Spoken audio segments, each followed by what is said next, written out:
Hey everyone, ShinNefzen here, your humble host as always, welcoming you to a new Let's Play, and one I've been meaning to get to for quite some time.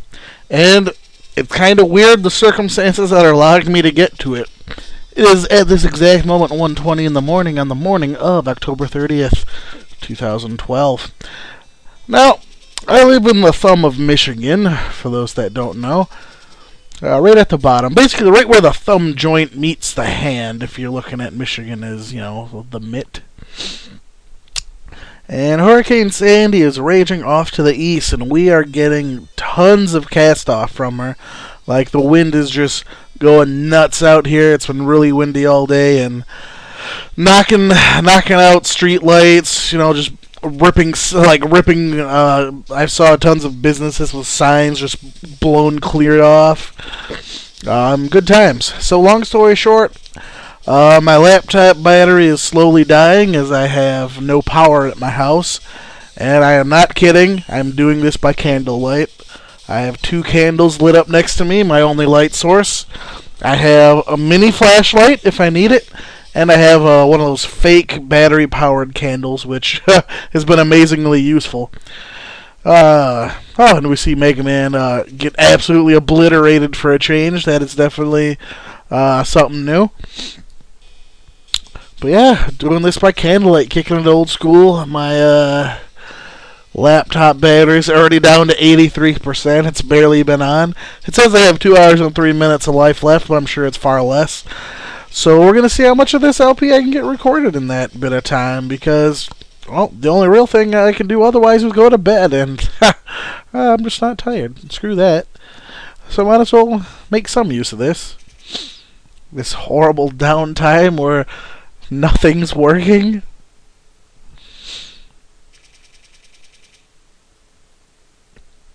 So yeah, basically, this is Mega Man 5 for the Game Boy, one of my favorites. It's the only completely original Mega Man game for the Game Boy. It's not based on any of the Nintendo versions.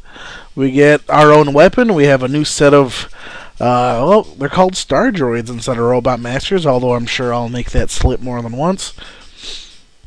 This is an excellent game, and one I'm glad I'm finally getting to. Although this whole thing doesn't make sense. As you can see, Mega Man can outcharge his Buster up and shoot his fist, kind of like Hard Knuckle from Mega Man 3. That's fine. If you want to go with a new attack, that's cool. But you're expecting me to believe, as you saw in that little cutscene, Mega Man's Mega Buster was no use against Terra. So you're telling me his, billion-degree super gigawatt fusion reactor powered plasma energy shot does absolutely nothing against him, but a good punch in the face is going to take him out. Alright, well, let's go with that logic. Why not? Let's get started.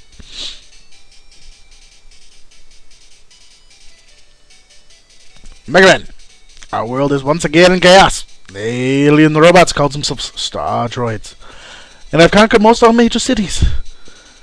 They are constructed of alien material, which render our weapons useless, aside from a good punch in the face. But I've done some analysis and constructed a new weapon for you. It'll replace your Super Mega Buster. Yay! It is called the Mega Arm. It allows you to charge energy in your fist before you fire it. Huzzah! I've also created a new assistant for you. Yep, we had our dog Rush all these years. Now we finally get a cat named Tango.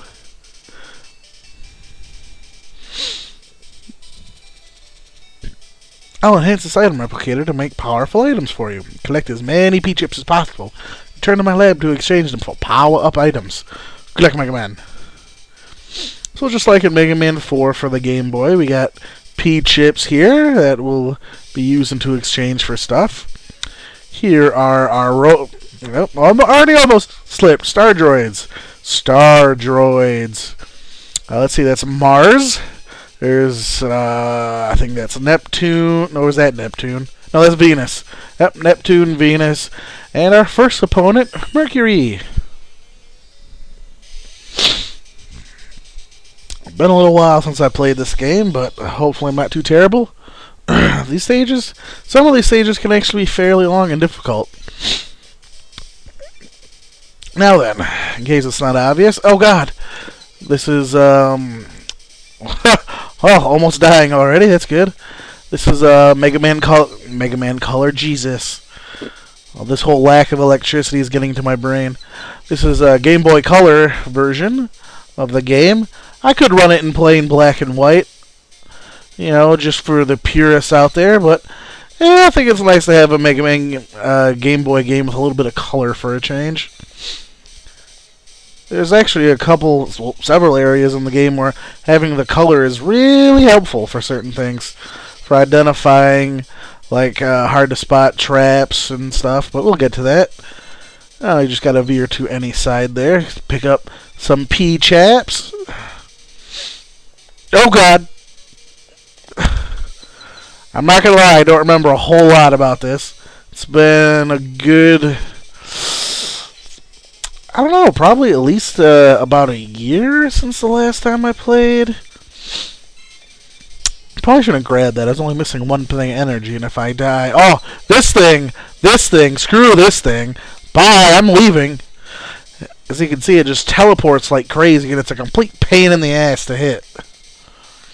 And it does a ton of damage when it hits you, so I just run past them.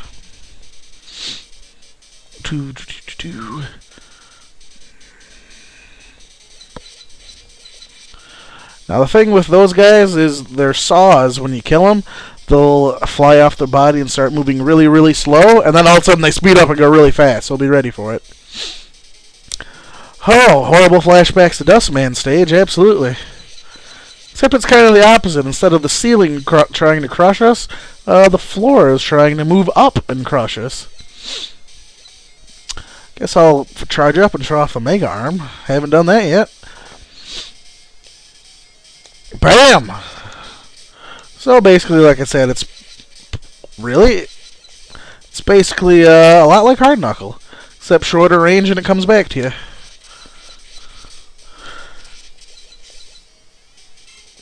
Now we will be able to upgrade it later to act as like what we're used to from a boomerang item and make it grab items for us, which is very nice. But we can't do that yet. That guy should look really familiar. He looks very reminiscent to the plug enemies in Sparkman stage from way back in Mega Man 3. And he's not hard to take out as long as you just keep your position. Oh, these conveyor belts can be tricky. I don't remember. Oh, alright, I'll bite. Ugh.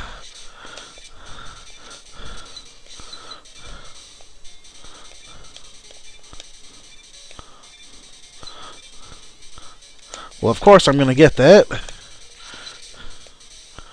Oh, that was a lot closer than I wanted it to be.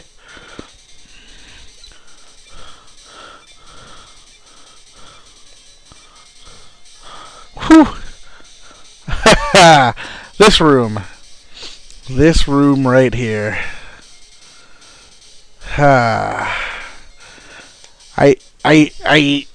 don't want to start by just saving state, but long story short, yeah. Like I said, these stages are a little bit longer, so the checkpoints are a little bit more unforgiving. And this one really requires some perfect timing. So let's just pretend that didn't happen. And I promise I'm not going to save state a whole lot in this LP, but this particular spot is really hard. Well, not really hard, but as you can see, after the first attempt it was just fine. But that's definitely the trickiest spot in the first few levels. Yeah, let's just go ahead and reset that. He is invincible while he's actually holding the block. Jeez, I was wow, I did a ton of damage.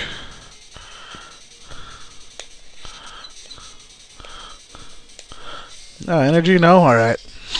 Well, in either event, here's Mercury, the first boss. Thankfully not too tough. I mean, that's why we're going after him first. Basically, as long as you See, that attack he just hit me with. That's his main weapon. It's called the Grab Buster. Basically, as long as you keep... see, I'm forgetting his pattern already. Yep, he does... Okay, then he does the bounce. Alright. Basically, as long as you shoot him right after he reforms, he won't get to use the Grab Buster on you. Man, my timing is just awful.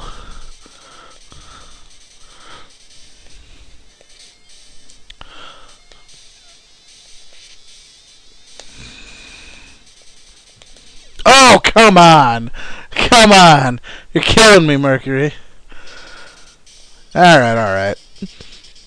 Shaking off the cobwebs. Haven't played in a while. I haven't played a Mega Man Game Boy game in a while. Now, he can fire the Grab Buster kind of... If you saw the second shot, it was angled a bit upwards. Now, he can do that, but I'm afraid it's not something you can do once you get it. See now I'm getting the timing back down on this pattern. Basically, Mercury is much like the devil enemies, the yellow devil from the earlier games. You know, he breaks himself apart, and you gotta dodge him while he reassembles. And in that aspect, I actually really like him as a boss. It's as much as I hate fighting the devil bosses, it's at least makes him kind of unique.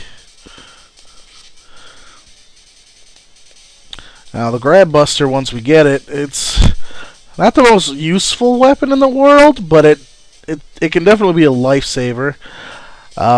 It basically, more often than not, when we hit an enemy with it, we'll get a small energy out of it, and it works pretty much constantly, so it's a good way to refill your life.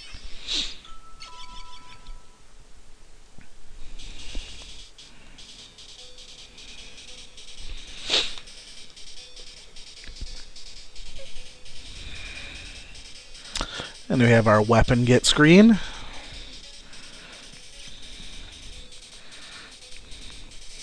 Which actually gives us a demonstration of the weapon.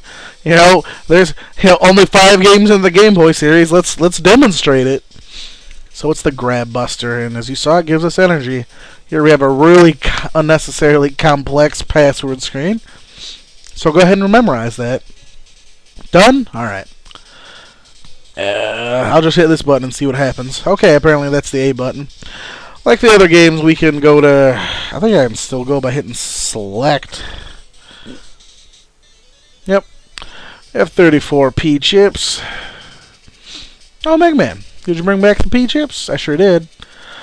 Now, small E tanks like here. Think of them kind of like heart tanks in The Legend of Zelda. 4 little E tanks equal 1 big E tank. A weapon tank, well, that refills one of our weapons. E-tank refills our life. Does that refill one or all? You can totally charge one of your weapons. Okay. You can totally recharge one of your weapons, Mega Man. No, I don't want this item.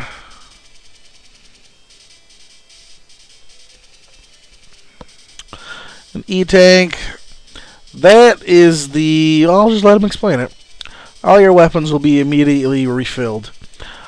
This is something more... Because we don't... there's a 1-up. We don't get weapon refills normally between stages like we do in other games. So this will let us refill all our weapons at once. I never used it because weapon energy is not that hard to come by. That's the energy balancer. That weapon with the least amount of energy will be refilled automatically. Basically, once you get that, you'll never need that weapon recharge thing. Unfortunately, you need a ton of P-chips. An S-tank is amazing. You can totally recharge your energy level and all of our weapons with it. 120 P-chips. We can only carry 1, but it's obviously well worth it. Now, this is a power-up item for the Mega Arm. That's what I was talking about. You can grab items. We need 90 P-chips for that. Which one's that? Alright, that one I'm never really used. I'm not a fan of it. And that's that. Alright. So that's really long for a Mega Man video. Let's see how my laptop battery's doing. Somehow, I went down 9% and gained 6 minutes of battery life. Okay, that makes perfect sense. Anyway, well, I guess I'll keep recording, but break it up into episodes, of course. So, next time an episode, I'm trying to remember who's next. I think it's either Neptune or Venus. I'm pretty darn sure Neptune is next. So we'll find out. I'll see you in episode 2. I hope you're enjoying it so far. This is definitely a interesting Mega Man game, and I'll show off the inventory in the next episode as well. So I will see you then.